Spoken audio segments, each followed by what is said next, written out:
صلیبیوں نے یہ فیصلہ کر لیا تھا کہ وہ کرک میں بیٹھے بیٹھے صلاح الدین ایوبی کا انتظار نہیں کریں گے۔ انہوں نے فوج کو تقسیم کرنا شروع کر دیا۔ فرانس کی فوج کو انہوں نے سلطان ایوبی کی فوج کو راستے میں روکنے کے لیے تیاری کا حکم دیا۔ ریمانڈ کی فوج مسلمانوں کی فوج پر عقب سے حملے کے لیے مقرر ہوئی۔ کرک کے قلعے کے دفاع کے لیے جرمنی کی فوج تھی، جس کے ساتھ فرانس اور انگلستان کے کچھ دستے تھے۔ انہیں جاسوسوں نے بتا دیا تھا کہ سلطان ایوبی نئی فوج تیار کر رہا ہے۔ صلیبی حکمرانوں نے اس اقدام کا جائزہ لیا کہ وہ صلاح الدین ایوبی کے ٹریننگ کیمپ پر حملہ کر کے پیچھے ہٹائیں، لیکن ان کی انٹیلیجنس نے اس تجویز کی مخالفت کی۔ دلیل یہ دی کہ سلطان ایوبی نے دفاع کی 3 تہیں بنا رکھی ہیں، جن میں ایک تہ متحرک ہے۔ اس کے علاوہ اس کے دیکھ بھال کے دستے دور دور تک گھومتے پھرتے اور صحرا میں ہلتی ہوئی ہر چیز کو قریب جا کر دیکھتے ہیں۔ ان دفاعی انتظامات کو دیکھ کر صلیبیوں نے اس حملے کا خیال دل سے نکال دیا۔ ایک امریکی مصنف اینٹنی ویسٹ نے متعدد مورخوں کے حوالے سے لکھا ہے کہ صلیبیوں کے پاس صلاح الدین ایوبی کی نسبت 4 گنا فوج تھی، جس میں زرہ پوش پیادہ اور سوار دستوں کی بہتات تھی۔ اگر یہ فوج صلاح الدین ایوبی پر براہ راست حملہ کر دیتی تو مسلمان زیادہ دیر جم نہ سکتے، مگر صلیبی فوج کو شوبک کی شکست میں جو نقصان اٹھانا پڑا تھا، اس کی ایک دہشت بھی تھی جو میدان جنگ سے بھاگے ہوئے فوجیوں پر طاری تھی۔ صلیبیوں کا مورال متزلزل تھا، جس کی ایک وجہ تو یہ تھی کہ شوبک کو وہ لوہے کا قلعہ سمجھتے تھے۔ وہ اپنی فوج کو صحرا میں بھیج کر اس خوش فہمی میں مبتلا ہو گئے تھے کہ سلطان ایوبی کو قلعوں سے دور ہی ختم کر دیں گے۔ وہ کرک کے دفاع میں بیٹھے رہے اور ایوبی نے شوبک لے لیا اور صحرا میں صلیبیوں کو آمنے سامنے کی جنگ کا موقع دیے بغیر انہیں چھاپا ماروں سے مروا دیا۔ اس کی آگ کی ہانڈیوں نے گھوڑوں اور اونٹوں کو اتنا دہشت زدہ کیا کہ خاصے عرصے تک جانور معمولی سی آگ دیکھ کر بھی بدک جاتے تھے۔ اینٹنی ویسٹ نے یہ ثبوت بھی مہیا کیا ہے کہ صلیبی فوج مختلف بادشاہوں اور ملکوں کی مرکب تھی، جو بظاہر متحد تھی، لیکن یہ اتحاد برائے نام تھا، کیونکہ ہر بادشاہ اور اس کی فوج کا اعلیٰ کمانڈر ملک گیری اور بادشاہی کی توسیع کا خواہش مند تھا۔ ان میں صرف یہ جذبہ مشترک تھا کہ مسلمانوں کو ختم کرنا ہے، مگر ان کے دلوں میں جو اختلافات تھے وہ ان کے فیصلوں پر اثر انداز ہوتے تھے۔ مورخ لکھتے ہیں کہ صلیبی سازشوں کے ماہر تھے اور مسلمانوں کے جس علاقے پر قابض ہو جاتے تھے وہاں قتل عام اور آبرو ریزی شروع کر دیتے تھے۔ اس کے برعکس صلاح الدین ایوبی محبت اور اخلاقی قدروں کو ایسی خوبی سے استعمال کرتا تھا کہ دشمن بھی اس کے گرویدہ ہو جاتے تھے۔ اس کے علاوہ اس نے اپنی فوج میں یہ خوبی پیدا کر دی تھی کہ 10 سپاہیوں کا چھاپا مار دستہ 1000 نفری کے فوجی کیمپ کو تہس نہس کر کے غائب ہو جاتا تھا۔ یہ لوگ جان قربان کرنے کو معمولی سی قربانی سمجھتے تھے۔ سلطان ایوبی جس انداز سے میدان جنگ میں تھوڑی سی فوج ترتیب دیتا تھا، وہ بڑی سے بڑی فوج کو بھی بے بس کر دیتی تھی۔ شوبک اور کرک کے میدان میں بھی انہوں نے اس جنگی دانش مندی کا مظاہرہ کیا تھا۔ صلیبیوں نے اس کا جائزہ لیا، اپنی فوج کی جسمانی اور جذباتی کیفیت دیکھی تو انہوں نے براہ راست حملے کا خیال چھوڑ دیا اور کوئی دوسرا ڈھنگ سوچ لیا، لیکن اس ڈھنگ کے متعلق بھی انہیں شک تھا۔ اس کا علاج انہوں نے یہ کیا کہ مصر میں بغاوت بھڑکانے اور سوڈانیوں کو مصر پر حملہ کرنے پر اکسانے کا اہتمام کر لیا۔ مصر کے نائب ناظم امور شہری مصلح الدین کی طرف سے انہیں امید افزا رپورٹیں مل رہی تھیں۔ وہاں ابھی یہ اطلاع نہیں پہنچی تھی کہ مصر کا ناظم مالیات خضر الحیات قتل ہو گیا ہے اور مصلح الدین پکڑا گیا ہے۔ کرک تک یہ اطلاع پہنچنے کے لیے کم از کم 15 دن درکار تھے، کیونکہ راستے میں سلطان ایوبی کی فوج تھی۔ قاصد بہت دور کا چکر کاٹ کر اور قدم پھونک پھونک کر کرک جا سکتے تھے۔ بہت دنوں کا چلا ہوا ایک قاصد اس رات وہاں پہنچا جس رات فاطمہ اغوا ہوئی تھی۔ اس نے رپورٹ دی کہ بغاوت کے لیے فضا سازگار ہے، لیکن سوڈانی ابھی حملے کے لیے تیار نہیں ہے۔ ان کے ہاں گھوڑوں کی کمی ہے، ان کے پاس اونٹ زیادہ ہیں۔ انہیں کم از کم 500 اچھے گھوڑوں کی ضرورت ہے۔ اتنی ہی زمینیں درکار ہیں۔ فرانسیسی فوج کے کمانڈر نے کہا کہ 500 گھوڑے فوراً روانہ کر دیے جائیں اور اتنی ہی زینے درکار ہیں۔ فرانسیسی فوج کے کمانڈر نے کہا کہ 500 گھوڑے فوراً روانہ کر دیے جائیں اور ان کے ساتھ صلیبی فوج کے 5-7 افسروں کو بھی بھیج دیا جائے جو سوڈانیوں کی جنگی اہلیت اور کیفیت کا جائزہ لے کر حملہ کرائیں۔ صلیبیوں کے پاس گھوڑوں کی کمی تھی۔ انہوں نے کرک میں اعلان کر دیا کہ مصر پر حملے کے لیے 500 گھوڑوں کی فوری ضرورت ہے۔ عیسائی باشندوں نے 3-4 دنوں میں گھوڑے تیار کر دیے جو ایسے راستے سے روانہ کر دیے گئے جس کے متعلق یقین یہ تھا کہ پکڑے نہیں جائیں گے۔ ان کا رہنما وہی جاسوس تھا جو گھوڑے مانگنے آیا تھا۔ وہ سوڈانی تھا اور 3 سال سے جاسوسی کر رہا تھا۔ ان گھوڑوں کے ساتھ 8 صلیبی فوج کے افسر نکلے تھے جنہیں سوڈانی حملے کی قیادت کرنی تھی۔ انہیں یقین دلایا گیا تھا کہ صلاح الدین ایوبی کی فوج کو یہاں سے نکلنے نہیں دیا جائے گا۔ سلطان ایوبی کو صرف یہ معلوم تھا کہ مصر کے حالات ٹھیک نہیں، لیکن انہیں یہ معلوم نہیں تھا کہ حالات آتش فشاں پہاڑ بن چکے ہیں جو پھٹنے والا ہے۔ علی بن سفیان نے انہیں یہ تسلی دے رکھی تھی کہ انہوں نے جاسوسی کا جو جال بچھایا ہے وہ خطروں سے قبل از وقت خبردار کر دے گا۔ انہیں خضر الحیات کے قتل اور مصلح الدین کی گرفتاری کا ابھی علم نہیں تھا۔ غیاث کو مشورہ دیا گیا کہ وہ سلطان ایوبی کو اطلاع بھجوا دے، لیکن اس نے یہ کہہ کر اس مشورے پر عمل نہیں کیا تھا کہ تفتیش مکمل کر کے اصل صورتحال سے سلطان ایوبی کو آگاہ کرے گا۔ فاطمہ کو گشتی دستے کے کمانڈر نے رات الگ خیمے میں رکھا۔ شہر کا دھندلکا ابھی صاف نہیں ہوا تھا جب اسے اور نقاب پوشوں کو 8 محافظوں کے ساتھ قاہرہ کے لیے روانہ کر دیا گیا۔ یہ قافلہ سورج غروب ہونے کے بعد قاہرہ پہنچا اور سیدھا کوتوالی گیا۔ غیاث اس واردات کی تفتیش میں مصروف تھا۔ اس وقت وہ تہہ خانے میں تھا۔ اس نے مصلح الدین کے گھر کی تلاشی لی اور وہاں سے اس کی داشتہ کو برآمد کیا۔ وہ اپنے آپ کو ازبک مسلمان بتاتی تھی۔ اس نے غیاث کو گمراہ کرنے کی بہت کوشش کی۔ اس کے جواب میں غیاث نے اسے کوٹھڑی کی جھلک دکھائی جہاں بڑے بڑے سخت جان مرد بھی سینے کے راز اگل دیا کرتے تھے۔ لڑکی نے اعتراف کر لیا کہ وہ یروشلم سے آئی ہے اور عیسائی ہے۔ اس نے اس اعتراف کے ساتھ غیاث کو اپنے جسم اور دولت کے لالچ دینے شروع کر دیے۔ غیاث نے مصلح الدین کے گھر کی تلاشی میں جو دولت برآمد کی تھی اس نے اس کا دماغ ہلا دیا تھا۔ وہ سمجھ گیا تھا کہ مصلح الدین کیوں صلیبیوں کے جال میں پھنس گیا تھا۔ خود لڑکی اس قدر پرکشش اور چرب زبان تھی کہ اسے ٹھکرانے کے لیے پتھر دل کی ضرورت تھی۔ غیاث نے اپنا ایمان ٹھکانے رکھا۔ اس نے دیکھ لیا تھا کہ یہ تو کوئی بہت بڑی سازش ہے جس کی کڑیاں یروشلم سے جا ملتی ہیں۔ اس نے لڑکی سے کہا کہ وہ ہر ایک بات بتا دے۔ لڑکی نے جواب دیا، میں جو کچھ بتا سکتی تھی بتا دیا ہے۔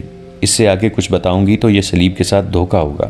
میں صلیب پر ہاتھ رکھ کے حلف اٹھا چکی ہوں کہ اپنے فرض کی ادائیگی میں جان دے دوں گی۔ میرے ساتھ جو بھی سلوک کرنا چاہو کر لو، میں کچھ نہیں بتاؤں گی۔ اگر مجھے آزاد کر کے یروشلم یا کرک پہنچا دو گے تو منہ مانگی دولت تمہارے قدموں میں رکھ دی جائے گی۔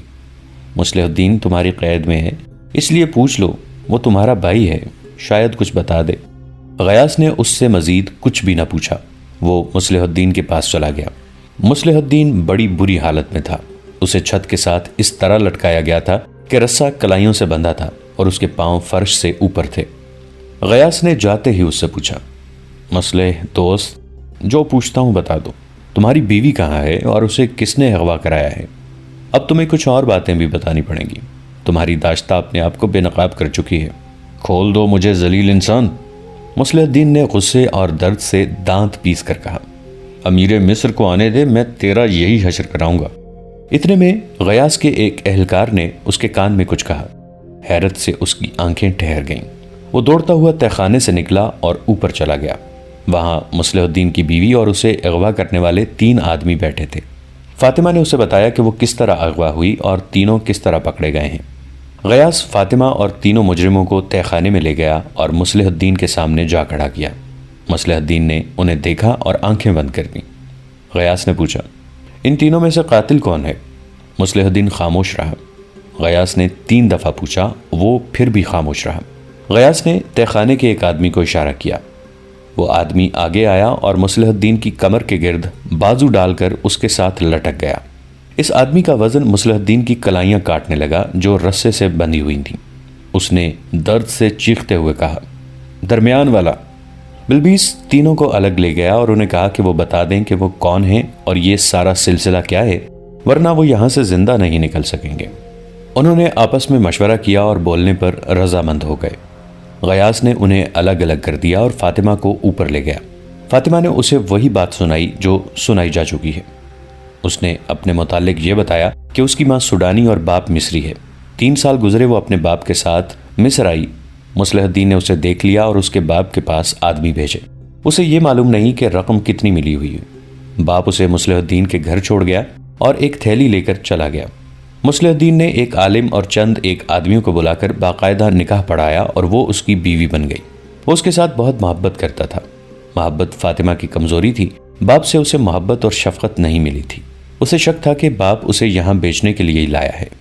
مصلح الدین کے خلاف اسے کبھی بھی شک نہیں ہوا تھا کہ وہ اتنا برا آدمی ہے۔ وہ شراب نہیں پیتا تھا، اس کی باہر کی سرگرمیوں کے متعلق فاطمہ کو کچھ بھی معلوم نہ تھا۔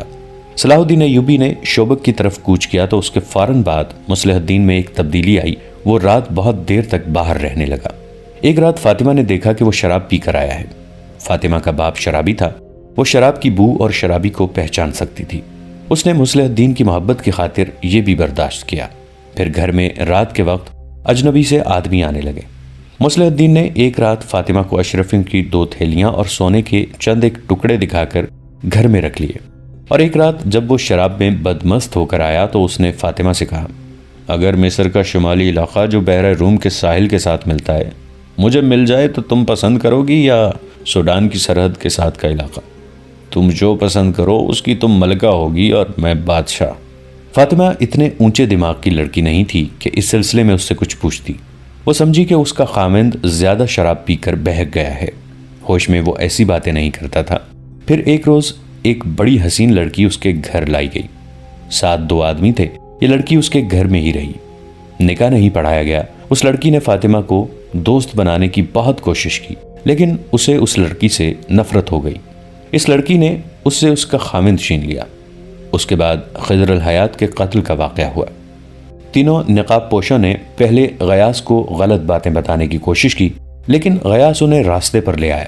تینوں نے الگ الگ جو بیان دیے ان سے یہ انکشاف ہوا کہ تینوں حشیشین کے گروہ کے آدمی ہیں۔ انہیں صلیبیوں کی طرف سے مصلح الدین کے ساتھ لگایا گیا تھا۔ مصلح الدین کو بے شمار دولت، ایک عیسائی لڑکی دی گئی تھی، اور یہ وعدہ کہ صلاح الدین ایوبی کے خلاف بغاوت کامیاب کرا دے تو مصر کی سرحد کے ساتھ اسے ایک الگ ریاست بنا کر دی جائے گی، جس کی حکمرانی اس کے ہاتھ میں اور اس عیسائی لڑکی کے ہاتھ میں ہوگی۔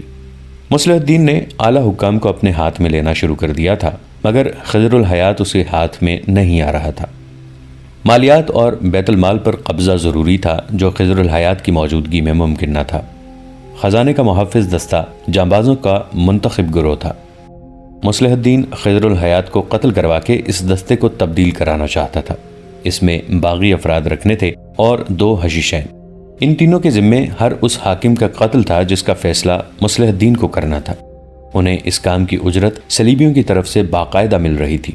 وہ چونکہ یہ کام کاروبار اور پیشے کے طور پر کرتے تھے، اس لیے فالتو اجرت لینے کی بھی کوشش کرتے ہیں۔ اسی لیے انہوں نے مصلح الدین سے 50 اشرفیاں اور سونا الگ مانگا، جو اس نے خضر الحیات کے قتل کے بعد انہیں نہیں دیا۔ اس نے کہا تھا کہ تمہیں پوری اجرت مل رہی ہے۔ انہوں نے اسے قتل کی دھمکی دی تو اس نے انہیں اپنی بیوی پیش کی اور کہا کہ تمہیں اس کی اچھی قیمت مل جائے گی۔ فاطمہ اس کے ساتھ تعاون نہیں کر رہی تھی۔ مصلح الدین ابھی تک چھت کے ساتھ لٹکا ہوا تھا۔ اسے بیان لینے کے لیے اتارا گیا تو وہ بے ہوش ہو چکا تھا۔ جاسوس لڑکی کی کوٹھڑی میں گئے تو وہ مری پڑی تھی، اس کے منہ سے جھاگ نکل رہی تھی۔ طبیبوں نے آ کر دیکھا اور کہا کہ اس نے زہر کھا لیا ہے۔ اس کے پاس ایک چھوٹا سا کپڑا پڑا ہوا تھا، صاف پتہ چلتا تھا کہ اس میں زہر بندھا ہوا تھا، جو لڑکی نے اپنے کپڑوں میں کہیں چھپا رکھا تھا۔ بہت دیر بعد مصلح الدین ہوش میں آیا، لیکن وہ بہکی بہکی باتیں کرتا تھا، بولتے بولتے چپ ہو جاتا اور پھٹی پھٹی نظروں سے سب کو دیکھنے لگتا، پھر بے معنی سی باتیں شروع کر دیتا۔ طبیبوں نے اسے دوائیاں کھلائیں، لیکن اس کا دماغ اذیت سے اور پکڑے جانے کے صدمے سے بگڑ گیا تھا۔ اسی رات غیاث کے پاس ایک معزز شخصیت آئی، اس کا نام زین الدین علی تھا۔ غیاث سے کہا کہ اسے پتہ چل چکا ہے کہ جاسوس اور تخریب کار پکڑے گئے ہیں، اور وہ بھی کچھ انکشاف کرنا چاہتا ہے۔ زین الدین مذہب، سیاست اور معاشرت کے میدان کا بزرگ قائد تھا۔ وہ پیر و مرشد تو نہیں تھا، لیکن بڑے بڑے حاکم بھی اس کے مرید تھے۔ چھوٹے سے چھوٹا آدمی بھی اسے پیروں کی طرح مانتا تھا۔ اسے حاکموں اور معاشرت میں اونچی حیثیت کے 2-4 افراد سے پتہ چلا تھا کہ سلطان ایوبی اور اس کی فوج کی غیر حاضری سے دشمن فائدہ اٹھا رہا ہے، اور ایسی چابک دستی سے سازش اور بغاوت کا زہر پھیلا رہا ہے کہ کسی کو پکڑنا آسان نہیں۔ زین الدین نے غیاث اور علی بن سفیان کے نائب حسن بن عبداللہ کو بتانے کی بجائے اپنے طور پر اس تخریب کاری کی جاسوسی شروع کر دی تھی۔ فوج کے چھوٹے بڑے افسر بھی اس کی محفل میں آتے تھے۔ اس نے ان سے بہت سی باتیں معلوم کر لی تھیں، اور متعدد ذمہ دار افراد کے نام اور ان کی سرگرمیاں بھی معلوم کر لی تھیں۔ اس نے دراصل ذاتی طور پر تخریب کاروں کے خلاف اپنا ایک گروہ تیار کر لیا تھا، جس نے نہایت نازک راز حاصل کر لیے تھے۔ ایک مصری وقائع نگار محمد فرید ابو حدید نے اپنی تصنیف سلطان صلاح الدین ایوبی میں سازش اور بغاوت کے انکشاف کا سرا زین الدین علی کے سر باندھا ہے، اور 3-4 مورخین کے حوالے دیے ہیں، لیکن اس دور کی جو تحریریں محفوظ ہیں ان سے پتہ چلتا ہے کہ محکمہ مالیات کے ناظم کے قتل سے صلیبیوں کی یہ سازش بے نقاب ہوئی تھی، جس کے اعلی کار وہ مسلمان تھے جن پر سلطان ایوبی کو اعتماد تھا۔ بہرحال بزرگ شخصیت کی ذاتی کاوش اور اس کا جو حاصل تھا وہ قومی سطح کا ایسا کارنامہ تھا جسے مورخین نے بجا طور پر خراج تحسین پیش کیا ہے۔ اس نے غیاث سے کہا کہ وہ ابھی کچھ دن اور جاسوسی جاری رکھنا چاہتا تھا تاکہ ہر ایک سازشی کی نشاندہی ہو جائے، لیکن ان تخریب کاروں کی گرفتاری کی خبر شہر میں مشہور ہو گئی ہے، جس سے ان کے ساتھی روپوش ہو جائیں گے۔ اس نے نام اور پتے وغیرہ بتا دیے، اپنے آدمی بھی غیاث کے حوالے کر دیے۔ حسن بن عبداللہ کو بلا لیا گیا۔ حسن اور غیاث نے فیصلہ کیا کہ سلطان ایوبی کو فوری طور پر اطلاع دی جائے گی۔ اس کے لیے زین الدین کو ہی منتخب کیا گیا اور اسی روز اسے 12 سواروں کے محافظ دستے کے ساتھ شوبک روانہ کر دیا گیا۔ تیسری شام یہ قافلہ شوبک پہنچا۔ سلطان ایوبی نے جب زین الدین کو دیکھا تو حیران بھی ہوئے اور خوش بھی۔ وہ اس شخصیت سے واقف تھے، وہ بغلگیر ہو کر ملے۔ زین الدین نے کہا، میں کوئی اچھی خبر نہیں لایا۔ ناظم مالیات خضر الحیات قتل ہو چکا ہے اور اس کا قاتل آپ کا نائب ناظم مصلح الدین کوتوالی میں پاگل ہو گیا ہے۔ سلطان کا رنگ پیلا پڑ گیا۔ زین الدین نے انہیں تسلی دی اور تفصیلات سنا دی۔ اس فوج کے متعلق جو مصر میں تھی اس نے بتایا کہ اس میں بے اطمینانی پھیلا دی گئی ہے۔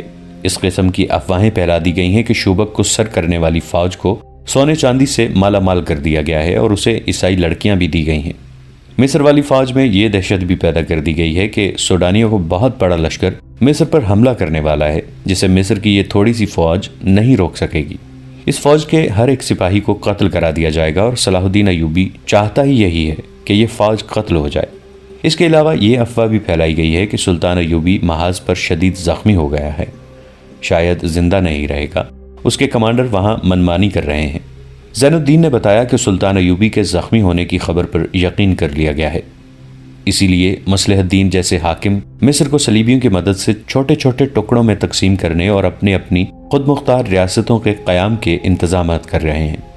سلطان ایوبی نے وقت ضائع کیے بغیر برق رفتار قاصد بلایا اور نور الدین زنگی کے نام ایک پیغام میں مصر کے یہ سارے حالات لکھے اور اس سے فوجی مدد مانگی۔ انہوں نے لکھا کہ میں یہاں رہتا ہوں تو مصر ہاتھ سے جاتا ہے، چلا جاتا ہوں تو شوبک کی فتح شکست میں بدل جائے گی، لیا ہوا علاقہ کسی قیمت پر واپس نہیں دیا جائے گا۔ میں ابھی فیصلہ نہیں کر سکا کہ یہاں رہوں یا مصر چلا جاؤں۔ انہوں نے قاصد سے کہا کہ وہ دن اور رات گھوڑا بگاتا رہے، گھوڑا تھک جائے تو جو کوئی سوار سامنے آئے اس سے گھوڑا بدل لے، کوئی انکار کرے تو اسے قتل کر دے، رفتار کم نہ ہو، اور اسے یہ بھی ہدایت دی گئی کہ اگر وہ دشمن کے گھیرے میں آ جائے تو نکلنے کی کوشش کرے اور اگر پکڑا جائے تو یہ پیغام منہ میں ڈال کر نگل لے، دشمن کے ہاتھ پیغام نہ لگے۔ قاصد روانہ ہو گیا۔ سلطان ایوبی نے ایسا ہی ایک اور قاصد بلایا اور اسے اپنے بھائی تقی الدین کے نام پیغام لکھ کر اسے وہی ہدایت دیں جو پہلے قاصد کو دی تھی۔ اس پیغام نے انہوں نے اپنے بھائی کو لکھا کہ تمہارے پاس جو کچھ بھی ہے، جتنے لڑاکا آدمی اکٹھے کر سکتے ہو، گھوڑوں پر سوار ہو جاؤ اور قاہرہ پہنچو۔ راستے میں بلا ضرورت رکنا نہیں۔ مجھے معلوم نہیں میں تمہیں کہاں ملوں گا بھی یا نہیں۔ اگر قاہرہ میں ہماری ملاقات نہ ہو سکی اور میں زندہ نہ ہوا تو عمارت مصر سنبھال لینا۔ مصر بغداد کی خلافت کی مملکت ہے اور خدائے ذوالجلال نے اس مملکت کی ذمہ داری ایوبی خاندان کو سونپی ہے۔ روانگی سے پہلے قبلہ والد محترم نجم الدین ایوب کے آگے جھکنا اور انہیں کہنا کہ وہ تمہاری پیٹھ پر ہاتھ پھیریں، پھر محترمہ والدہ کی قبر پر فاتحہ پڑھ کر ان کی روح سے دعائیں لے کر آنا۔ اللہ تمہارے ساتھ ہے، میں جہاں ہوں وہاں اسلام کا پرچم سرنگون نہیں ہوگا، تم مصر میں اس پرچم کو سربلند رکھو۔ یہ قاصد بھی روانہ ہو گیا۔ ان دونوں میں سے جو قاصد نور الدین زنگی کے پاس پہنچا اس کی جسمانی حالت یہ تھی کہ اس کا بایاں بازو تلواروں کے زخم سے قیمہ بنا ہوا تھا، اس کی پیٹھ میں ایک تیر اترا ہوا تھا۔